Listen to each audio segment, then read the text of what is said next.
to reintroduce myself, my name is Tiffanie Petett. I'm the Director of Strategic Partnerships over at Influential. We are a social data and conversion company specializing in showcasing the effectiveness of your influencer campaigns by tracking attribution like app downloads, in-store foot traffic, sales, you name it. And today I'm really excited, especially because apparently it's National Wine Day, super appropriate. We're talking to the future of rising spirits and alcohol brands. So some leaders from a couple of different respective companies. I want to kick it off and have you guys introduce yourselves, your roles, and sort of a little bit about your companies. And for a little added piece, name your favorite adult beverage if you can, or your drink of choice. Let's see who you want to kick it off. Go ahead, Brandon. I'll start. So my name is Gerstner. I'm the Vice President of Business Development at Bottlecapps. Bottlecapps is a technology solutions company. We specifically build mobile app and website technology for the beer, wine, and spirits sector. Our core competency is our relationships with retailers, so the actual beer, wine, and spirits stores, and building out e-commerce solutions for them via mobile and via a desktop version. We'll get into more obviously, but as far as my favorite adult beverage, I'm pretty simple, straightforward. I'm a bourbon guy, so a little bourbon hunting is always a fun hobby of mine. Right now, TX blended whiskey is probably a go-to, just simple, easy to drink, but that'd probably be my beverage of choice. Nice. And I'll be taking notes for all of these because I'll probably be a fan for everyone's favorite. I'm Brandon, president at DRYNXMYTH. We make fresh bottled craft cocktails using unique cocktail tech, fresh tech. And I think these days my favorite drink is Michelada. Nice. love the twist. Yep. Zack or Carlton. Hello, my name is Zack Lister. I'm the founder and CEO of Bodega Brands. We are a innovative beverage house that currently has 2 products in our portfolio. We have Hecho Tequila Soda, which is a 100% blue agave tequila soda. And we also have a line of cold pressed citrus juices designed for the hospitality industry. And my drink of choice these days is probably the smokier the mezcal, the better for me. That's just it's taken me some time to kind of develop my palate, but now that it's there, it's I want nothing more than that. So nice. Huge fan. That was my drink all last summer and probably this year. So definitely a fan. I was going to shout out Brandon for being the only one that followed instructions and used the background. Like I tried for a while, but it was flipped. And I don't know. None of you guys had it. So but Brandon clearly was the only one that actually did what he was supposed to do. My name is Carlton Fowler. I'm an investor at Rodeo Capital. We focus primarily on beverage alcohol, traditional beverage, and occasionally cannabis beverage. Depends on what investors we're talking to when we work for that part. And actually, to disclose, an investor in DRYNXMYTH, and very interested about learning more from the other 2 panelists, and excited to be here to provide kind of the I would say the investor viewpoint as opposed to the brand viewpoint. Oh, and my favorite cocktail or drink right now is this is going to sound super bougie. I've been getting really into brandy Manhattan. So like with cognac or Armagnac as opposed to whiskey. It's a different experience, a little bit smoother, but I've been enjoying it. I love that. We have all ends of the spectrum. We have micheladas, we have some really fancy cocktails. Love the mix, guys. Okay, so want to get into it a little bit. So it's no surprise and very obvious that last year, brands of all shapes and sizes within this industry experienced some sort of boom in consumer demand, and it was all about keeping up with it. I'm curious to know your perspectives this year in thinking about ways that you're reaching your audiences and wherever they are. Would love to hear more about how you guys are approaching marketing and maybe even thinking about creative and messaging as you're continuing to tap your unique audiences. Let's see, Corey, you wanna kick us off? Yeah, as you mentioned, I mean, obviously the pandemic, as unfortunate it has been, it did see or shift into a boom for certain industries. Us being a digital player and our presence being fully digital, we really saw that ramp up early on. You know, March of 2020, we were, moving along steadily at a pretty nice clip, and then, the whole world just kind of turned up on its head, and we really had to kind of scramble to keep up. So right off the bat, scalability we knew was going to be something that we really had to get a hold of. So in our setting, the retailers being our main focus and providing them with that digital or that technology solution to be able to go to the public, and in that case, navigate a pandemic situation where foot traffic in and out of their brick and mortar store was not allowed any longer. We had been kind of at this for a while, talking about the emergence of e-com and talking about the shift to digital, and the evolution's coming, people. But until that time, that inflection point happened, you had those that would be early adopters, you had those that wanted to wait and see, so on and so forth. At that point, everybody was a shopper. Everybody was a customer at the retail level. And so we had an influx of inbound to go along with a lot of our outbound efforts. Always for us, it's just trying to provide the value to that retailer as an audience. So we really started diving in and trying to do some surveying and some kind of consumer or audience research on what exactly the situation was for them in store on the streets, and how could we best serve that? Were there new features that we could quickly build in and develop? Was there added support from the back end to help them with their customers that are trying for the first time to navigate their products digitally? What was it that we could be of service with? And so that became kind of our focus in the initial stages. As the year went on, some of that calmed and people started to kind of understand, what we were in the space and then what we could provide. It did shift slightly from that to really trying to look at the whole industry. Instead of being so retailer focused, we really transition to a 360 solution from a technology side of things in the beer, wine, and spirit sector. We wanted to be able to touch all three tiers with technology and be able to add value to all three tiers with technology. So we did start reaching out to different audiences, from the distributor groups, the supplier groups, in addition to our retailer relationships. And so that was a bit of a transition for us, but it really came at a time where the industry was very much entrenched in figuring out digital, figuring out e-commerce at all three tiers. So that's continued. It really hasn't changed much moving into the 2021 year, and excited to see it continue to play out. Really, like I said, that 360 approach to the industry. Yeah, I mean, it's super interesting to hear from a B2B perspective. I'm curious to know, because I mean, there are challenges across the board for, again, thinking about brands wherever and whoever you're marketing to. Brandon and Zack, I'm curious to know, what kind of things did you guys deal with last year, and what are you doing to look ahead this year? Yeah, I mean, similar as you can imagine. I think for us, we weren't really live pre-COVID. I mean, we were kind of testing out different channels, and COVID just accelerated that habit of buying liquor online. So we leaned into that and kind of, didn't abandon, but just paused looking at other channels. And it was great. We had this, year's worth of getting new customers. But now I think, looking forward, it's about going after, more traditional channels. And I think with COVID, our product has become a lot more, I mean, there's more of a taste for ready to drink cocktails, but I think for us specifically too, we can use it to scale cocktail programs in channels like, venues, hotels, events, concerts. So, we definitely are changing up our messaging on digital, not abandoning digital. I think that is here to stay. And I think people, continue to be interested in buying alcohol online.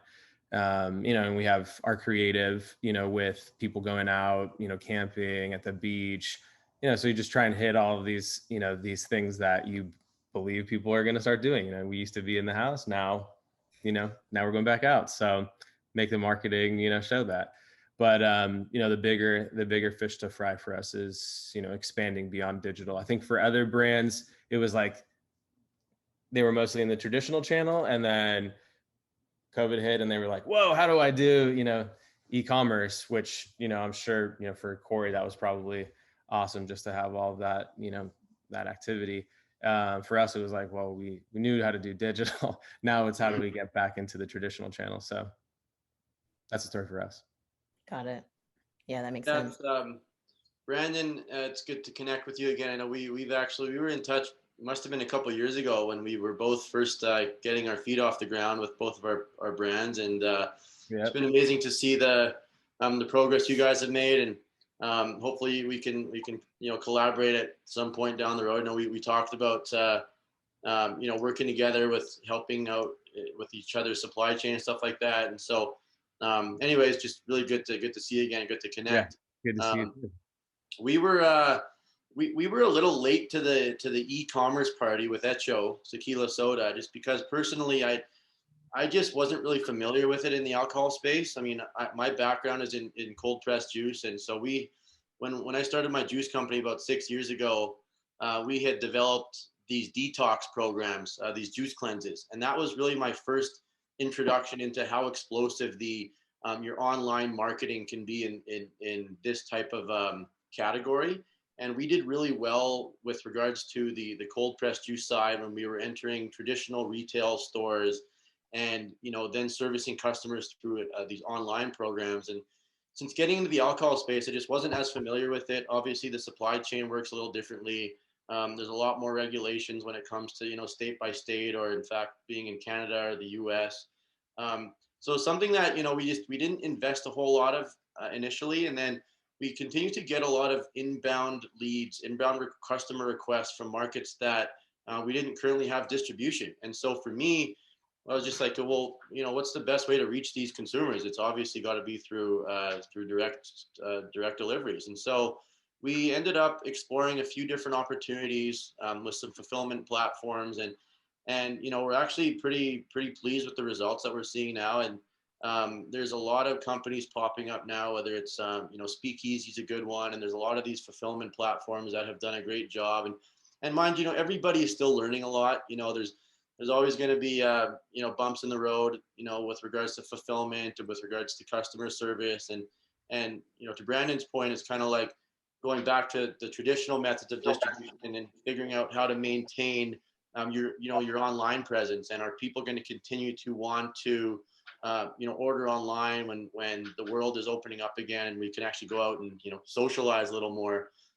So I think for us, it's been more of a test pilot in terms of our online presence, but we're seeing really good results. We haven't put our foot on the gas fully yet, because to Brandon's point again, we're now starting to see a lot of these opportunities opening up on premise, with hospitality groups coming back online, and everybody's now looking for ways to streamline the things behind the bar. So whether it's a pre-mixed cocktail, whether it's a pre-mixed ready to drink in a can. For our juices, we do virgin, so we do like mojito mixes, margarita mixes that eliminate a lot of those touch points behind the bar. So yeah, I think it's been a great year, in terms of just exploring new opportunities, right, and dealing with some of these challenges and seeing what's going to pan out. I love how you have like both ends of the spectrum, like get a juice cleanse and then like celebrate after. I'm a fan. I'm really a fan. Carlton, I'm curious to know, are you seeing this across portfolio brands that you're talking about? I mean, for sure. I'd say the two altars that we worship are consumer behavior and valuation, right? So pre-COVID, we being in Bev out for a while, we kind of looked at the landscape and said, okay, everybody's kind of going to market the same way. Let's try and get on-premise distribution, and let's try and leverage that on-premise distribution into being off-premise.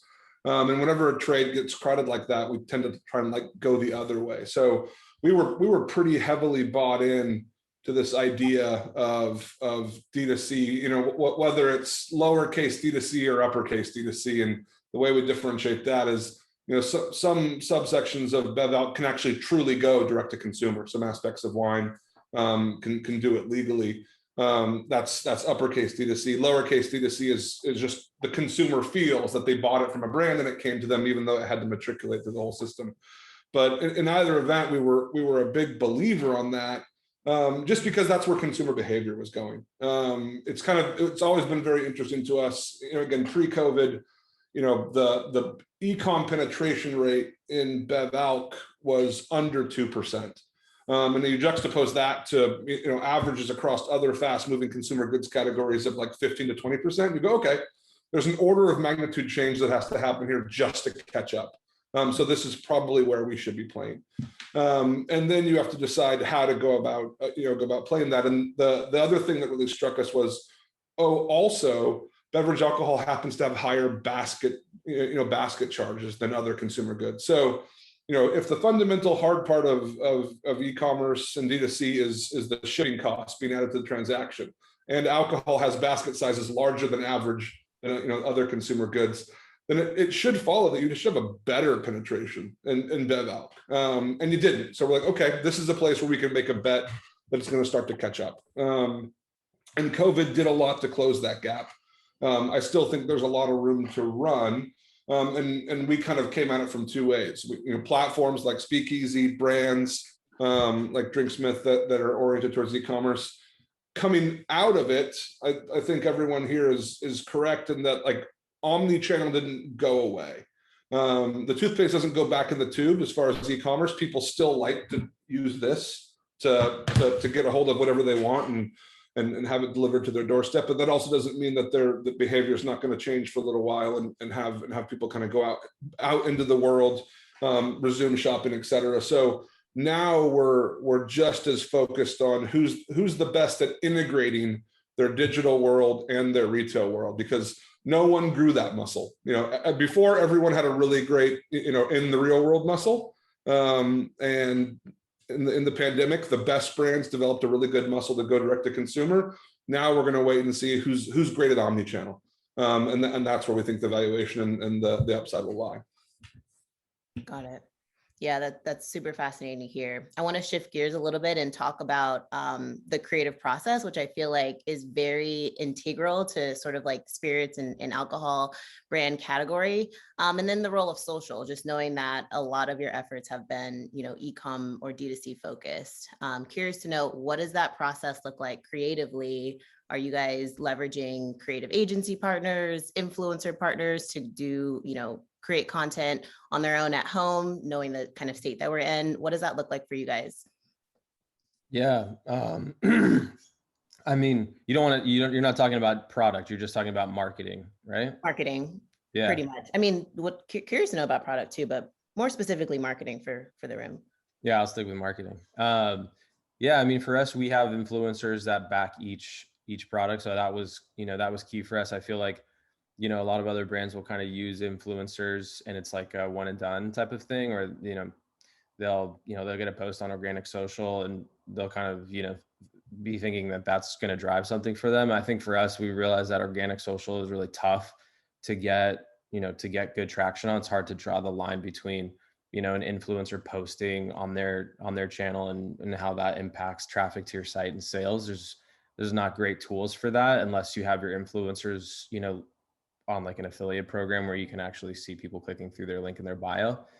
What we really do, and I'm actually talking to influential, just coincidentally, but we like to partner with influencers, back them, get them to back our drinks.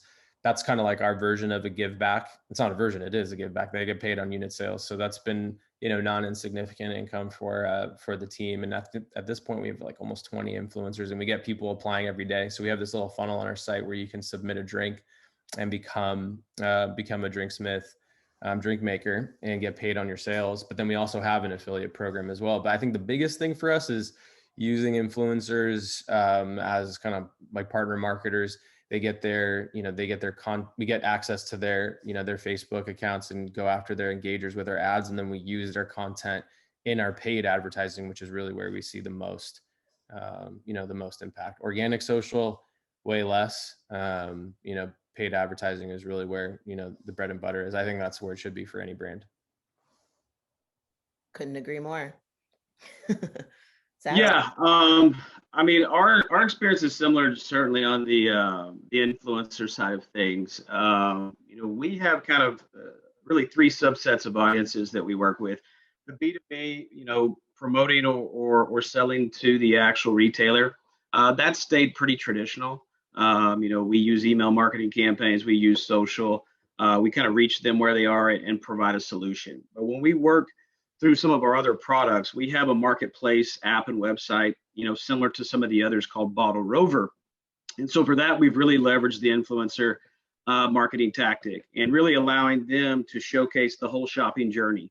So how they go about accessing Bottle Rover, whether it be through the app or the desktop version, they buy their products. And then we also leverage our relationships with the supplier brands in that influencer marketing as well. So we'll connect the influencer to our platform, as well as the brands that we're promoting on platform, by shipping out some bottles. So that influencer comes on, they have a very simple agenda. They get the bottles delivered from the platform, and then they create the cocktail experience at home with the end user. So we've had a lot of success with that. Just the leveraging of the two different audiences and bringing them together has been very helpful for us, and to show the actual journey, the consumer journey on how this new technology and how this new route works and how convenient and easy it is as well. So that's definitely been a point we've put a lot of emphasis on and money behind throughout the US. But again, just really connecting the dots between our two audiences, that end consumer and the brands that we support on our platform. Yeah, Corey, I was checking out even the website and some of the social pages, and it is very intuitive. It seems like a very intuitive consumer experience, which, least amount of resistance in getting to the end result is key for I know a lot of brands in this category. So that's and Carlton mentioned it earlier. The end consumer, they want their product, and they want it to be a seamless experience. How they go about it, whether it has to suffice the 3-tier or you're actually able to go direct to consumer, is their lesser concern, obviously, but making that look like a fluid experience, making that easy on them, that's always been our mission. So a lot of lifestyle, type marketing and experience type marketing on social. But again, really the key is connecting the product with the platform, and that seems to have really worked for us. Awesome. Yeah, for sure. I think with such a flurry of activity in this category now, and it feels like almost every day there's new brands coming to market, and whether it's coming from the big suppliers or startup entrepreneurs, you have to get really scrappy these days to capture the attention of somebody online. And I think to Brandon's point, there's becoming more of a distinction between like authenticity versus just kind of a pay to play sort of thing. We've always liked to think of our product as our currency, and because we have a relatively limited budget compared to some of the other players, we have to get creative, and we have to truly get people to resonate with our product first and foremost before I think we look to explore anything further than that. So that's something that we're continually evaluating is, first of all, which type of channels do we want to pursue, and then trying to go even further than that and saying like which groups of individuals or demographics do we want to try to target. We're investing in the golf industry right now because we just feel like that our product resonates really well with that community, and coming into summertime, it's all about being outdoors and having the convenience. And so really trying to approach whether it's platform partners such as like call it the Thrillists of the world that have a large audience and following in like the food and beverage community, or targeting specific influencers, whether they're in sports or entertainment or music, and really trying to just find the champions for your brand, who are ultimately, everybody wants to get paid these days, there's no doubt about that. But first and foremost, I think you want to find individuals that truly resonate with your product versus someone who's just going to take it, do a little post or, sign a contract with you for a certain number of deliverables and then see you later, right? So that's really the challenge for us these days is trying to, to allocate resources effectively, and especially because there's just so much activity surrounding us and surrounding all of us in this category. in terms of trying to get the right messaging out. 100%. I was just about to ask, again, thinking about a lot of the major marketplaces for spirits and alcohol brands or services like events, whether they're experiential events or, digital events. I was curious to know your appetite for that. It sounds like, definitely golf component. Zack, that's huge player, I want to say, in this space too. Are any of you guys looking at different events to tap into this year as they open up, I should say? Yeah, so you mentioned kind of the digital event. This was kind of a byproduct of the pandemic, but it's really resonated with some of our retail partners beyond, and that is the virtual wine or spirits tasting. It was born out of necessity, as a lot of things are, but what they realized very quickly was they could get a lot more people in physically, virtually, into that space than they could their small wine shop. So used to, they had to limit, a tasting on a Thursday evening to 20 members just because of space. Now they're having the ability to have wine tastings that sell out at a maximum capacity of 100 or 200 attendees.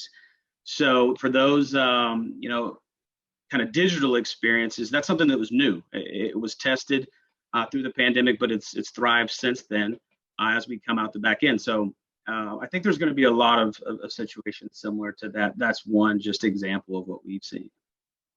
I'll build on that. I think if you ask me, like, what's the one thing that surprised you the most going through the investing process over the last couple of years, and that is actually just how big the event space is. We call it the non-premise because it's not on-premise, it's not off-premise.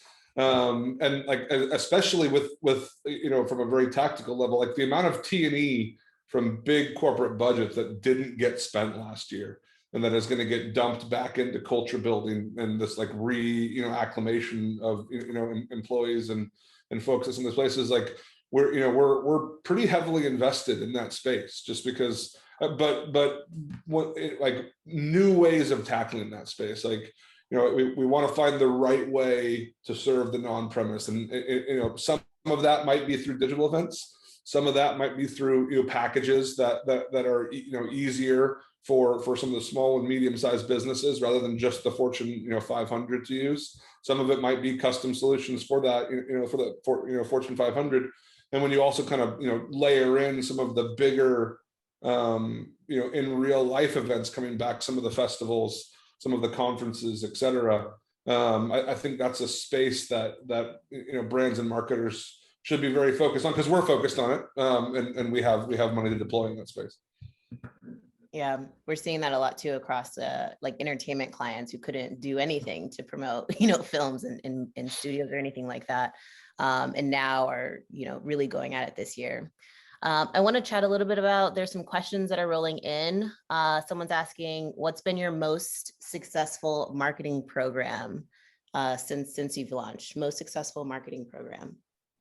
Lever program campaign. I mean, for us, it's been, with organic social being really tough for brands to get traction on, you have to look at, paid ways of doing that.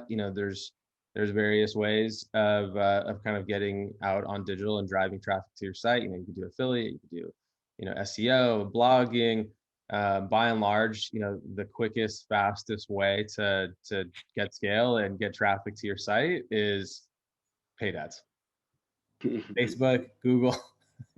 You want traffic to your site, do paid ads. Facebook and Google will distribute your message and your images far better and far more than if you just posted on Instagram or put a blog up on your site. You need the traffic. That's the lifeblood. So that's the number one for us.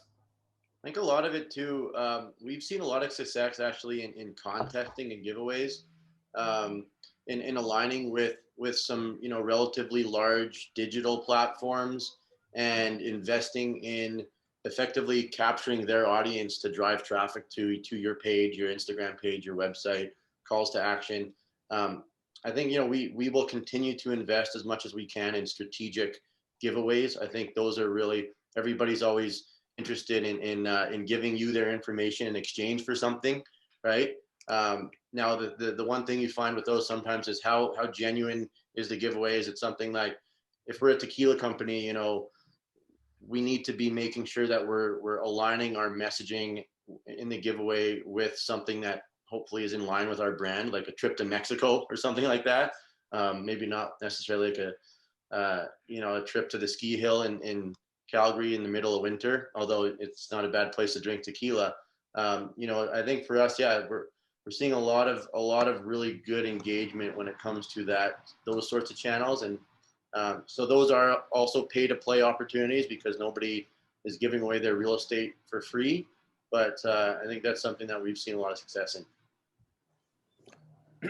Yeah, for us, as much as a campaign, it's kind of a business model decision that we made about a year ago. And we were kind of working on the details of how it would lay out and how it would appropriately work. And we launched it in April, and it's had immense success. But that is basically through our marketplace, Bottle Rover, just offering an always-on free delivery platform. Since the transactional model is not the way that we do business, a lot of the other marketplaces are going to take 10, 20% of the total order, or they're going to charge a flat delivery fee. We wanted to try to do something disruptive and different. And because our core competency allows for a subscription model and a monthly revenue stream, we were able to offset that delivery cost. So at bottlerover.com or on the Bottle Rover app, for all consumers, all shoppers, it is a free delivery charge all the time of any order over $35. So again, it's not a first order. It's not a certain amount off of the initial or the first two orders or any time limit set to it. So that model has really been intriguing and interesting to a lot of the mega suppliers that we've been speaking to. It's really helped us transition from them sending certain consumers to other platforms to our platform, knowing that their consumer at the end of the day is their audience, and then that's where their interest lies. And then obviously it allows us to absorb some of the market share of the other players while establishing new consumers as well. Everyone likes free. The free delivery model is not new. It's just being able to operate as always on free delivery, which is what we've been able to establish. And I mean, we've seen like I said, a pretty big spike in overall orders in the last 2 months because of it. So we're hoping that trend continues, always trying to tweak and poke holes in the system to see where those pitfalls may be. And so far, so good. That's great to hear. A huge fan free, just from a consumer standpoint. I'll choose one food delivery app over another if there's free delivery. So I totally hear you in that way. That's true.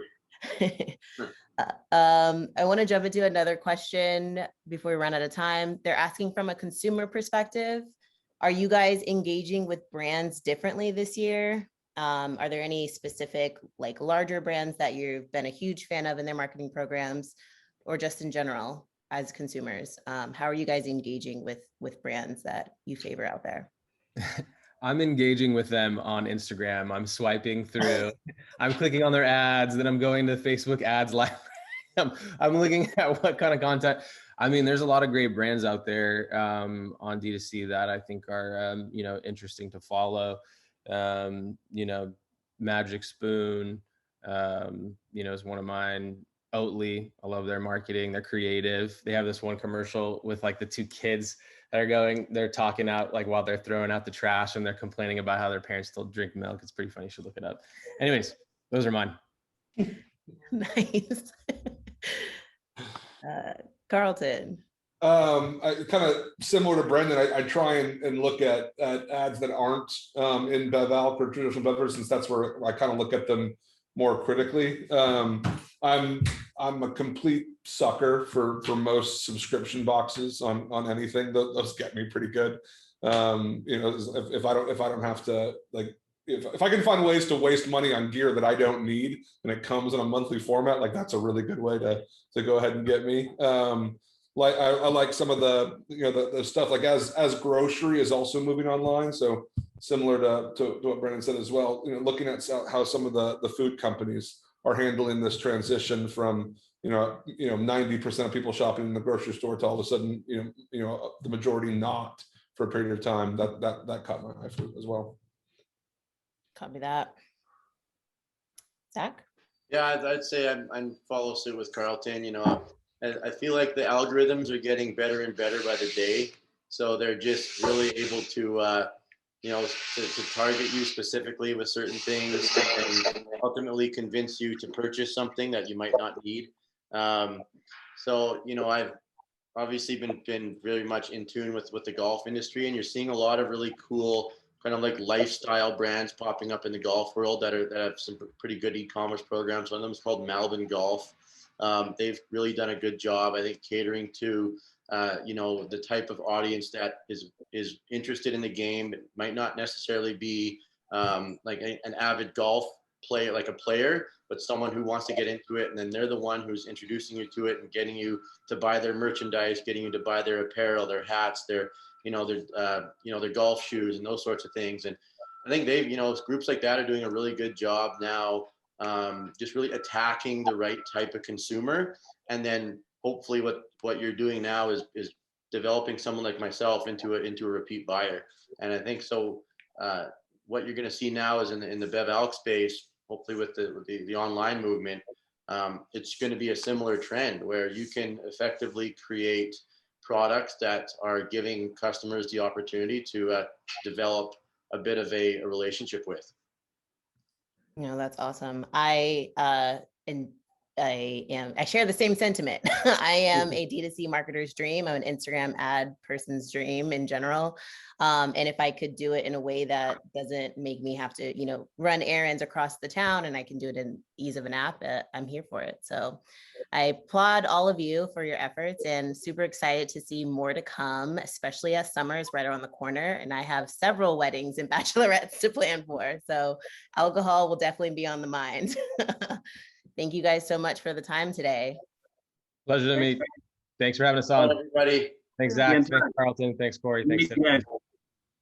Bye, guys. Guys. Bye. Thank you. I'm